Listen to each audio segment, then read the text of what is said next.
everyone.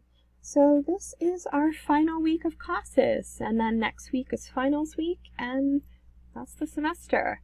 It's definitely been an interesting one that has been full of surprises and unique challenges, and I really value the work you guys have been putting in since day one, and the work you've continued to produce even as we found ourselves in this situation. And so if you need help at any time, please reach out. Email me with questions, talk to me on Skype.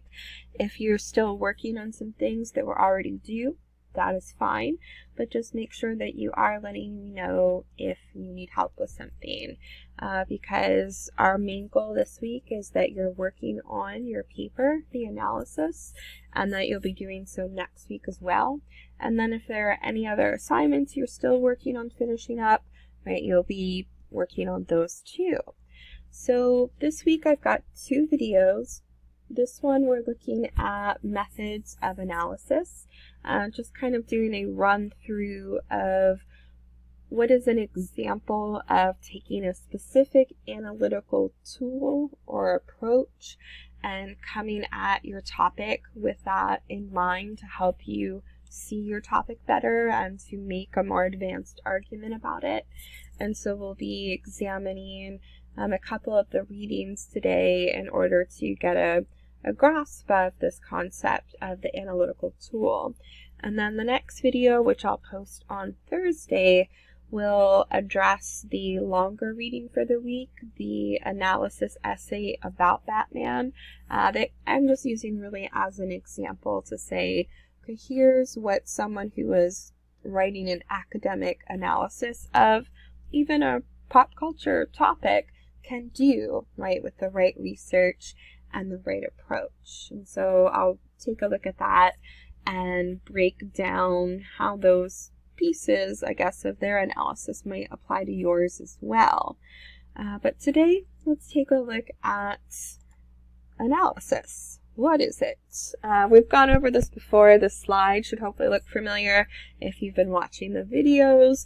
But an analysis is simply a particular kind of argument in which you're not necessarily taking a position on an issue, a yes or no, this or that, but you're really trying to understand something better, to figure out what it means, why it's significant, and to do so, you come at your topic with what we would call an analytical tool or approach, perhaps. You might even think of it as looking through a lens that helps you to see something differently. People who look at life through rose-colored glasses, right? They see things more positively. But if we look at a particular cultural phenomenon through one theory or another definition, likewise we see it differently and then can come up with different kinds of arguments. So an analytical tool is generally something you're going to adapt from research that you find that helps you understand an idea, a principle, a theory, a definition of something better so that you can apply it in a unique or surprising way to whatever it is that you're interested in writing about. And that approach will help you to interpret your subject better, to figure out why it matters, what your thoughts really are about it, that you can then share with your reader in your analysis paper. And so it's key to understand what analytical approach you are taking. How are you coming to your topic to see it differently? And then how will you show your reader the insights that you've gained from having that approach? In last week's reading schedule, there was a PDF called an Intro to Analysis, and it went over some of the basic building blocks of what an analysis is, as I've been talking about, and it also provided a short article called The Plug-in Drug by Marie Wynn, which I think serves as a good example of someone taking a particular approach to their subject to help them understand it better and make a particular argument about it. So in Wynn's case, she is examining the phenomenon of television watching, but particularly when is TV watching too much watching, and is it harmless, or is there anything potentially problematic about the way we consume media, and might it need addressing? And she's able to understand her topic better and make her argument more persuasively because of the particular analytical tool she uses, which in this case is psychological theories about addiction, typically associated with drug addiction. And so she's able to make the claim that this is another kind of drug, a plug-in drug, TV watching. Now, I don't want you to feel like you're on trial here, as many of you, like me, might be binging a lot of Netflix or Hulu or Amazon Prime.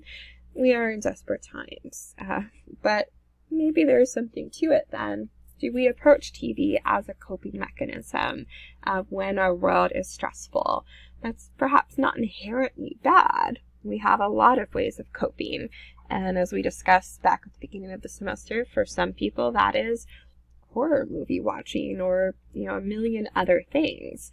But if things were different, when life returns to hopefully some kind of normal, do we want to keep watching Netflix until it asks us the question once again, are you still watching? Or will we return to activities that previously we enjoyed and occupied our time? That would perhaps be when Marie Wynne would step in and say, okay, why are you still watching Netflix? You're allowed to go outside now. Then we would come back to that idea. And I don't mean to make light of it, but that this might be something we can identify with right now in some way. So Wynne takes a look at her subject of analysis through the lens of, or rather, perhaps with the definition in hand of addiction, usually as we associate it with drugs. And so what I want us to see from her short example is this combination of steps, basically principle or definition of the analytical approach, the thing you researched, plus the thing that you're actually studying, and then that equals your analysis. So I take my analytical tool, which comes from knowledge I've gained from research. I now understand drug addiction better. And then I take my subject, TV watching. I use those two things together to come up with an analytical argument about TV watching, that it is potentially addictive and may be harmful. And so we want to see, how does Wynne do that? And I've given you a few examples here, and I encourage you to go look back at that reading from last week to maybe look at some of the other ways she does this. It's a short article, but I think she's following a pattern that you might find useful too. So first, the tool, a definition of addiction. One definition is typically that drugs allow people to blot out the real world and enter into a pleasurable and passive mental state, right? So that is one aspect of drug use that is compelling to addicts, potentially. And in Wynne's case, she takes a look at TV viewing and notices, aha, we also do this. And it can be, and here's the important part, hard to stop. So it's not bad if sometimes you want to unwind and get away from stress and watch some TV, but if you find it a pattern that you can't get out of, that's when Wynne would probably come in and say, well, maybe this is a kind of addiction that's not good for you. And she can't just rely on that example alone, though. We would say, you're making mountains out of molehills. This isn't a fair analysis to make. So, of course, her argument must go on. She must be able to continue to apply her analytical tool to her subject to continue to build her argument. And so we see her two more examples here. Once again, what does she know about addiction from her research? This would be the same principle whatever you decide to research to help you talk about your topic. You will want to walk your reader through this analysis process. And so she notes that addicts typically feel that they're more in control of the problem than they are. And there's just kind of this stereotypical statement of someone who says, I can stop anytime I want, right? And she draws that comparison to TV watching. And can we really stop anytime we want? Or are we held captive by the screen and we stay up late just to watch one more episode? No, just one more. And again, don't feel guilty if that sounds like you. But if this became a part of your life beyond a reasonable stretch of time, what would that be? I don't know. Then you might ask yourself, could I be finding a coping mechanism that is better or more productive for me? Right now, though, we're in survival mode, and if TV is what makes you feel better, that is okay. You have my stamp of approval. But for Wynne, that's potentially a bad sign. And then she brings in another combination here. Once again, what's coming from her research that she can apply to her subject in order to make the argument that TV watching in excess can be harmful and addictive. So addicts often have unbalanced lives where they know they should be devoting their energy to other things, but they can't, and thus other parts of their lives suffer, go downhill. And she conducted interviews and talked to TV addicts who confessed that instead of doing other things like gardening, crocheting, having conversations, that they just found themselves watching TV and it was difficult to break out of the cycle.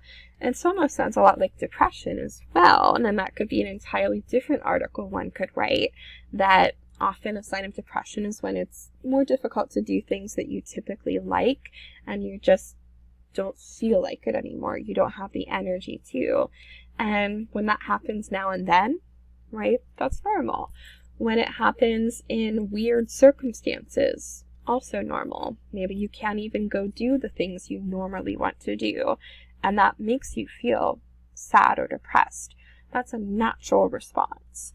What Wynne is doing here is trying to look at, is there a connection between drug addiction as we know it and this other phenomenon that if I read TV watching through this lens, I might understand it better, why people do this and why maybe it's not good for some people. And that allows her to make an analytical argument. Now, as a writer, she has a responsibility to convince you that her analytical approach is appropriate and valid, and then she must guide you through her analysis and make it believable and understandable. And then by the end of her paper, she must be able to show you something, help you understand something better, to give a unique analysis of a topic. And that's what you'll be really working on too. What research can you do to help you discuss your topic in a way that might be new or interesting, or that someone, me, hasn't maybe thought of before?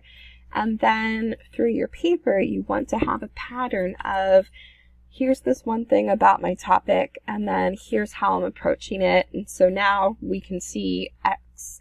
And then if we look at this other thing in this other way, now we can see Y. And then when we add X and Y and Z together, here's the aha moment. Here's the argument I'm making. And so you can almost follow it like a math problem or a list of ingredients. It can be more organic than that, but if it helps you to think of it as what we see Wynne doing here, this plus this equals this. Analytical approach plus detailed study of the subject equals analysis, and then even maybe follow that pattern throughout your paragraphs. That can be an effective way of approaching it. It's not the only way, but I do think it's a potentially useful one. But let's move from a condemnation of TV watching to an embrace of TV, movie watching, video game playing, comic book reading. Batman, he's got it all. And so we're going to indulge in this idea of a character so popular that he's still going strong even after his first appearance in 1939. So maybe it's okay to watch a lot of TV or read a lot of comics because you can get an academic paper out of it. So here we have Bruce Wayne, aka Batman. A little bit of background information just real quick because most of you have at least heard of the guy and you've done some reading about him this week. So first appeared in comics back in 1939. Since then, radio shows in the early days, TV shows, many films, video games, comics to this day, very, very persistent pop culture figure. And we have a character who has a kind of dual identity, which is common for many superhero characters. You have the real person and then the hero alter ego or villainous alter ego. In this case, wealthy American playboy, philanthropist, and owner, CEO of this multi-national corporation, Wayne Enterprises. And that's the public face. And then behind that is the Batman. And he has, like many characters, a backstory that informs his personality, his mythos, and Batman's is witnessing the murder of his parents when he was just a child. And in many different versions of his story, this is kind of the key moment of swearing vengeance against criminals ever since, because they're murdered at the hands of criminals. Significant about him, perhaps compared to some superheroes, is that he has no superpowers. He is human, possesses a pretty genius-level intellect, skilled in martial arts, and has a lot of money, which is its own sort of superpower, which gives him access to an extraordinary arsenal of weapons and equipment. So he's got more going for him, perhaps, than some of us, but he remains human with very real trauma that could happen to anyone, theoretically. So that may be part of what has made him a compelling figure over the years. And his standard, story is based in his crime fighting in the city of Gotham. And for a little bit more backstory, many of the villains that he fights have escaped from or end up in Arkham Asylum, a facility for the mentally ill, particularly the dangerously mentally ill. And so that has been a backdrop to a lot of his stories. So we can see that from the get-go, this is a very psychologically rich hero and universe, and that's definitely going to lend to some psychological analysis. Would be very easy to conduct, as we'll see. And then, of course, while he has many an enemy, his archenemy is the Joker. And so what do we got here to do with the Batman? How can we analyze the Dark Knight? This is just a small listing of some of the academic research out there. There have been many, many more studies of Batman coming at the topic from a variety of approaches, but I wanted to give you something of a sampling of how a person can approach a topic from a number of different analytical perspectives. And so you can see here, Batman Unmasked, analyzing a cultural icon, is probably going to look at what this figure has meant to different times and places, culturally speaking. Then we look at superheroes and gods, a comparative study from Babylonia to Batman. So there we're going to be drawing upon religion, mythology. You've got the article that you're reading for this week, which looks at Batman through research into moral philosophy. You've got Batman to the Rescue, the protective effects of parasocial relationships with muscular superheroes on men's body image. Right, so there's definitely diversity here.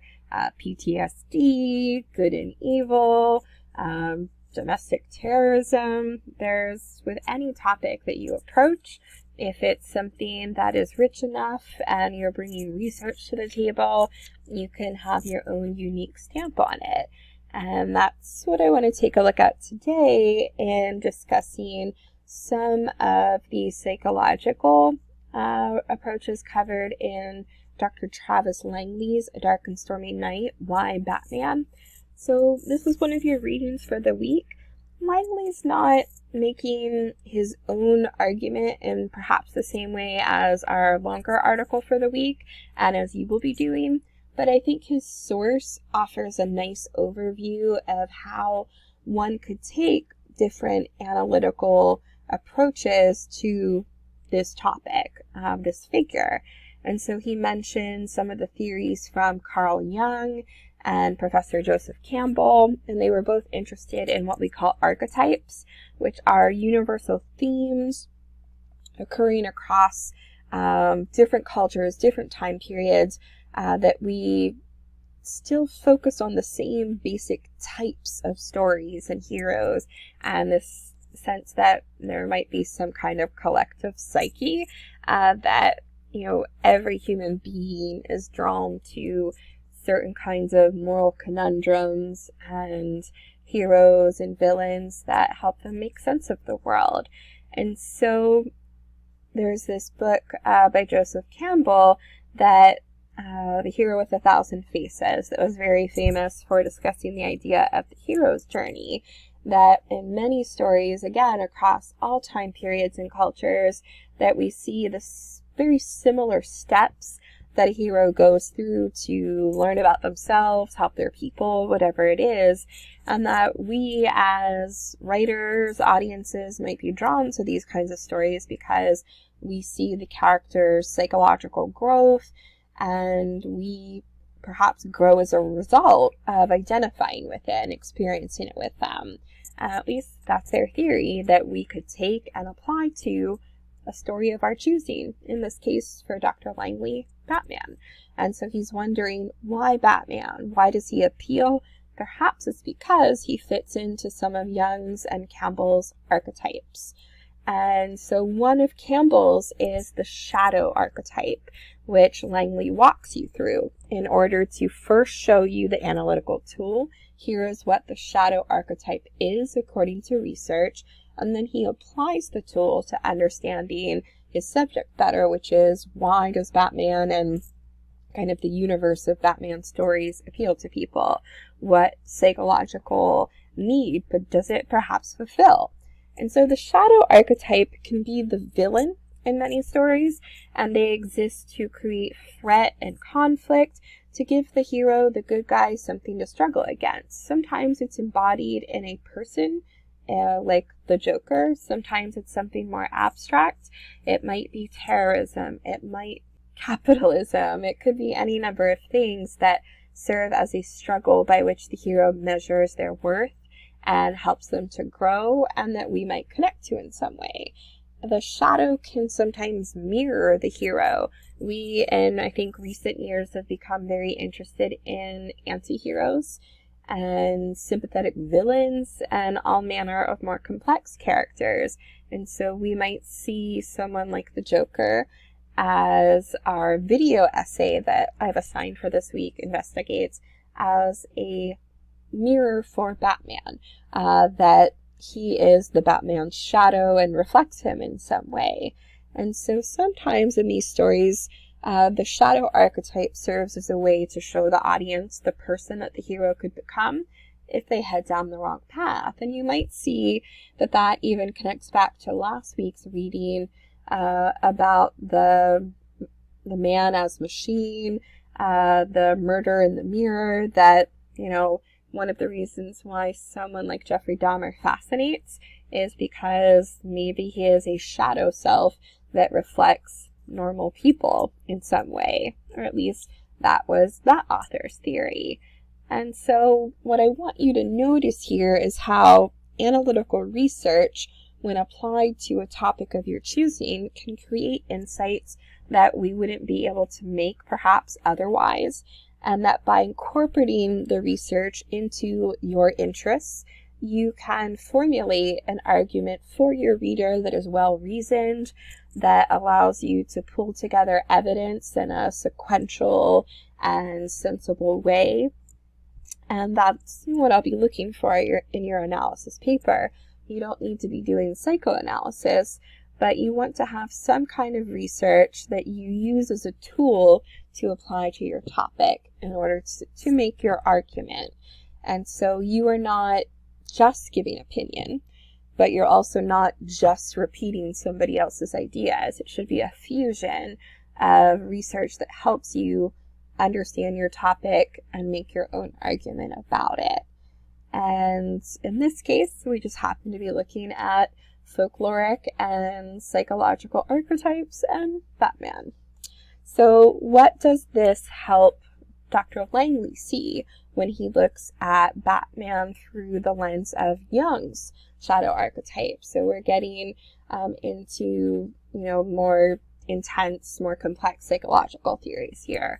And so Jung focused a lot on the unconscious, much like Freud, but I think we follow more Jungian ideas and have rejected a lot of Freud's at this point. But still this sense of repressed ideas, weakness, desires, all of these things in our unconscious that sometimes motivate our behaviors, but we're not always aware of them. And once again, we can see, I think, some parallels with last week's reading about Jeffrey Dahmer, what happens when we repress, or we feel that our desires and instincts don't fit with the current model of what is civilized and good and accepted. And so a lot of these stories end up reflecting what in a given moment and place is unacceptable to society or to a person's personal morals and values. So things like envy, greed, prejudice, hate, lust, aggression, the hero and the villain will serve as a ground within which we can work out those difficulties. And a hero is usually going to uphold cultural norms and expectations and challenge those who do not uphold them and bring order back. But within even a hero, and especially in one like Batman, we see the darker side too. The darker side of his psyche that might be born out of childhood trauma, that might be born out of constantly facing the evil abyss. The idea from Nietzsche, if you stare into the abyss, it stares back at you, and maybe you start to carry some of that darkness with you. And Jung really, I think, saw that when he looked at human beings and he studied people's minds. And he believes that this shadow archetype, the wildness, the chaotic, and all of us, we have it. We all have that shadow. And some people deny it and push it down and then project it onto others. Sometimes that's where racism comes from, homophobia, where someone isn't comfortable with themselves and so they project those feelings onto someone else and do damage in that way. That's not the only way in which we do it, but once again, that might be a kind of Dahmer connection. Now, Jung suggests that the shadow can appear in, and this is when he's talking about stories and the ways that we make sense of the world. So our dreams and visions. So sometimes there's a symbol of the darkness, of the shadow. It could be a snake, a monster, a demon, any kind of figure that can stand in for what is really in all of us. And that could be the Joker, who is some twisted version of, clowns are meant to be to make us laugh for children. And then he is this perverse version of it. And likewise, our hero is actually clothed in darkness, could be a figure of terror, and yet he's the one upholding what is good. So there's a lot of intermingling here. It's not a simple good, evil, black and white. As Jung says, we all have a shadow, and our stories, our films, our comics explore this in different ways. And so what Langley points out is that Batman, fittingly called the Dark Knight, is the shadow archetype, even though he's the hero. He's deeply engaged with this shadow archetype from Jung and Campbell. And so here's where we see Langley making his own argument that the Dark Knight is not the hero character, or at least not that alone, but that he is his own shadow character. It's not just the Joker that fulfills that role. It is the darkness within himself, and that perhaps we are drawn to that character because it helps us work through some of those complex feelings. And so the human, Bruce Wayne, confronts his dark nature early in life. His pain, his terror, all of the things that could drive someone to become a villain. Because a lot of the hero and villain stories, the backstories are very similar. Usually there is some kind of trauma. The hero goes one way, the villain goes another. That may be, in some ways, all that separates them. So he decided to work with his darker nature and turn it around and use it as a mask, as a weapon, to instill fear in the hearts of criminals. So his light and dark side works together. He works for justice, but clothes himself in darkness. He's mirrored by the Joker and other villains. You can see the similarities between them. And again, when you look at the video essay for this week, that is something that the author explores, that the yin and yang of the Joker and Batman, and how sometimes it's not simply one versus the other, that there's an intermingling. And that's why you've got the white dot in the black on one side of the symbol and the white dot in the black on the other side.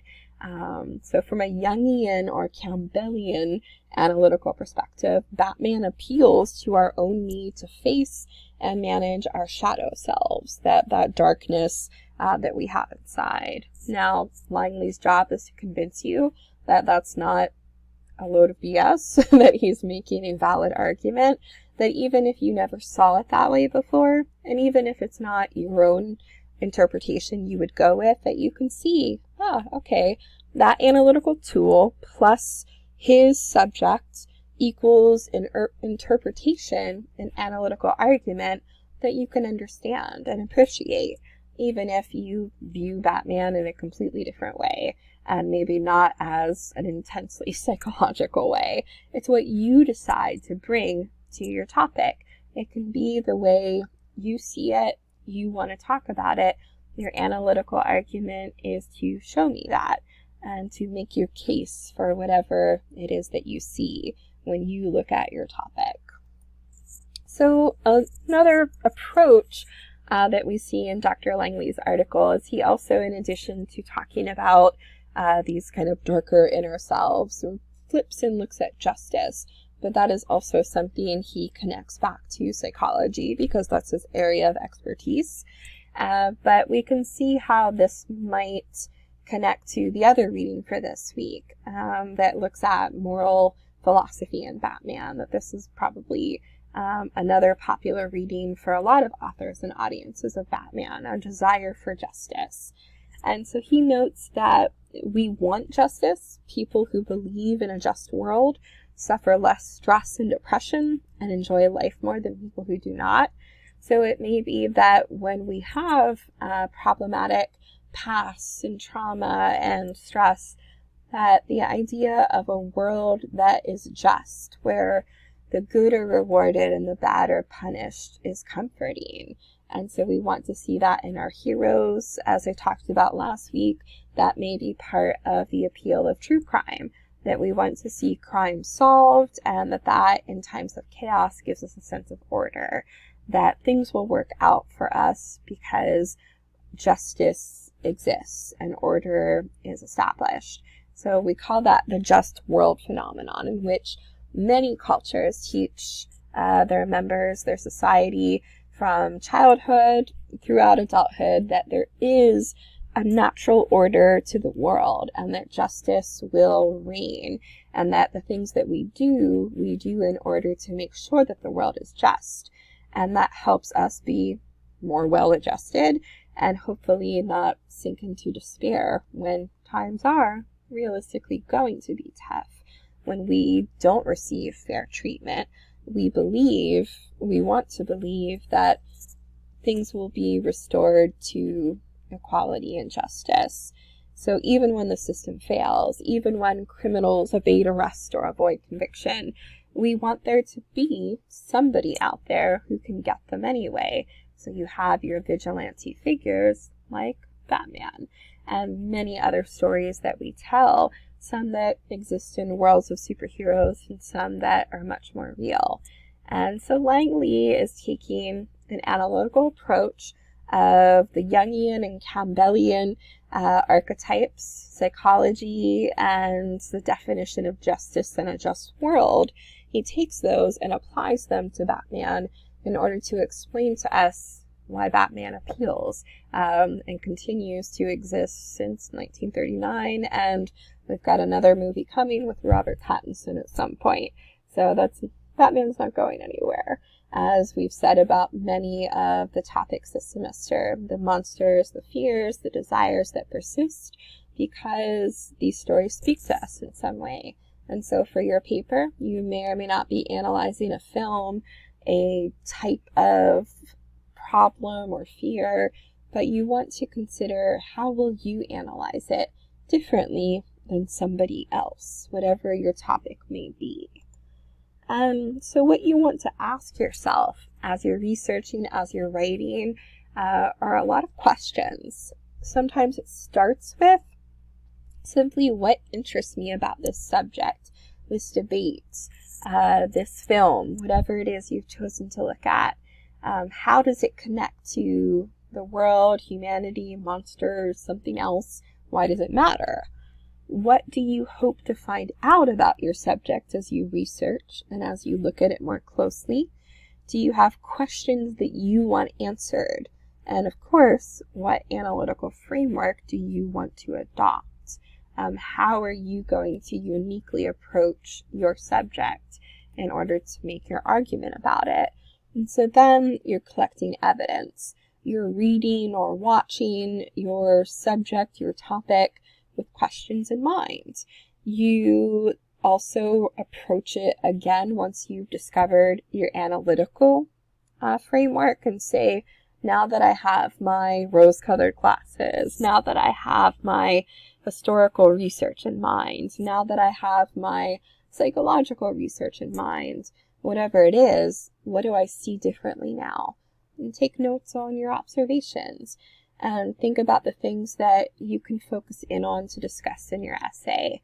So you're looking for quotes, for elements that you can discuss in your paper that will prove your point. And this is pretty general of all arguments. You'll need to construct a thesis.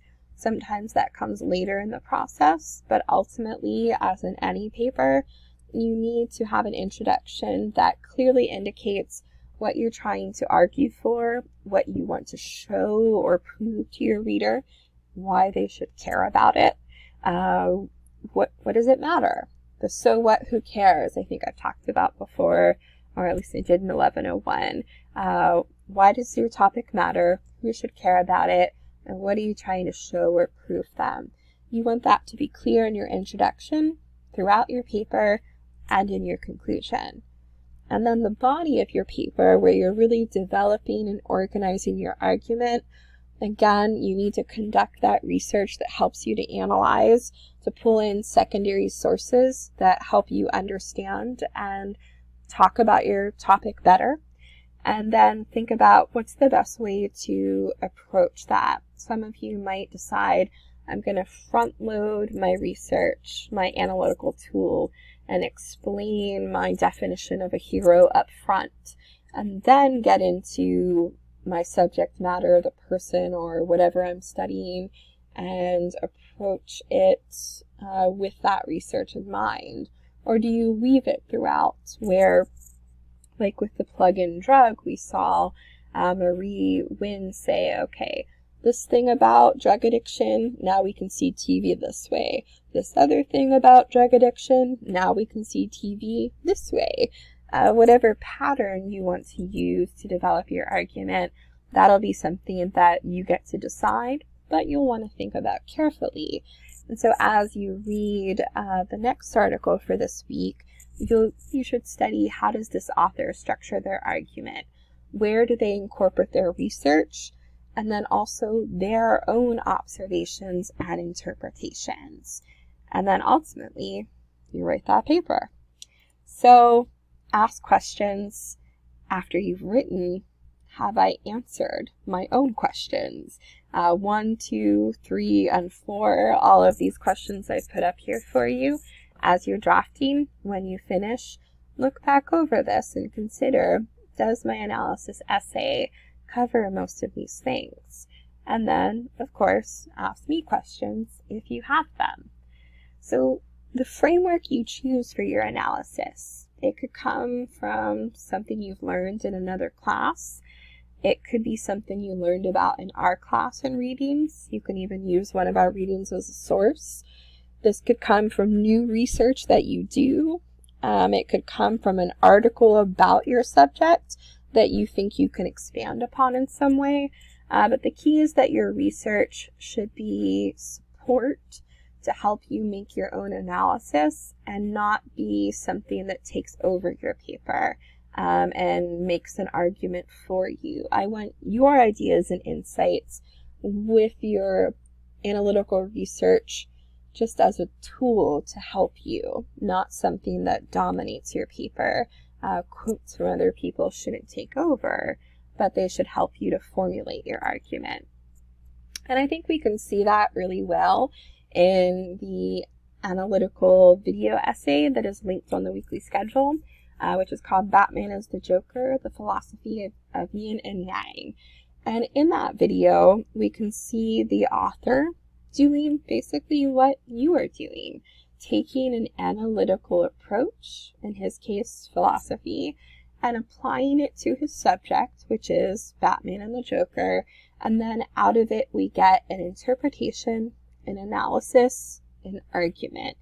And that is something similar to Langley's, that Batman and Joker are intertwined because there's no pure hero, no pure villain, that they are a mixture and we are a mixture of the shadow and the lights or what have you. So make sure you watch the video. I think it's a pretty cool approach to making an argument, to have what is basically a video essay that incorporates an analytical tool and evidence, but in this case, film clips serve as evidence, and the voiceover is like the paper you would write. So some of the questions that author of the video could have theoretically asked himself in order to come up with his analysis, it starts with, here's this thing I'm interested in. Why do I like it? Or what intrigues me about it? In this case, definitely a fascination with the Joker.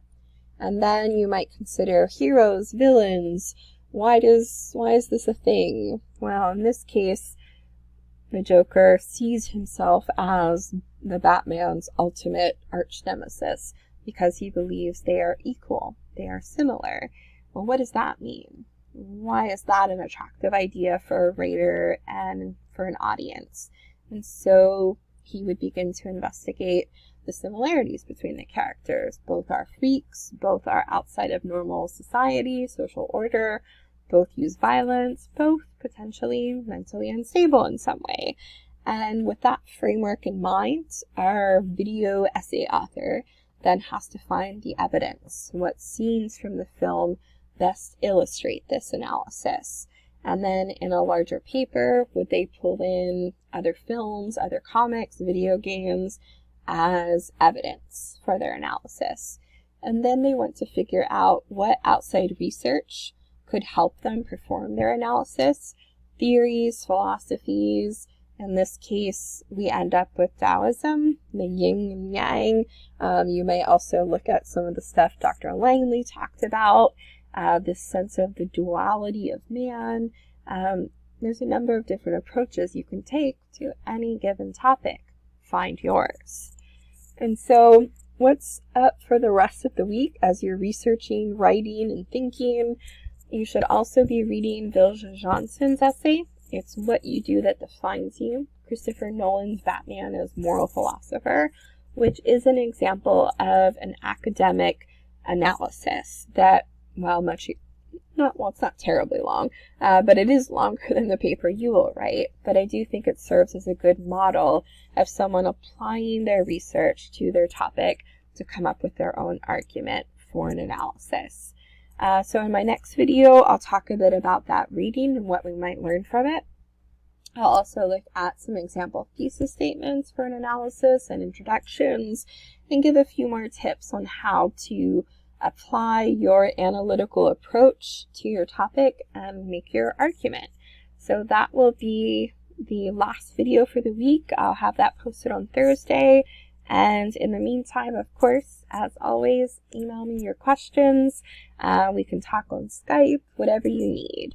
If you're still working on readings from last week or you have videos from last week you still need to watch, make sure you do that.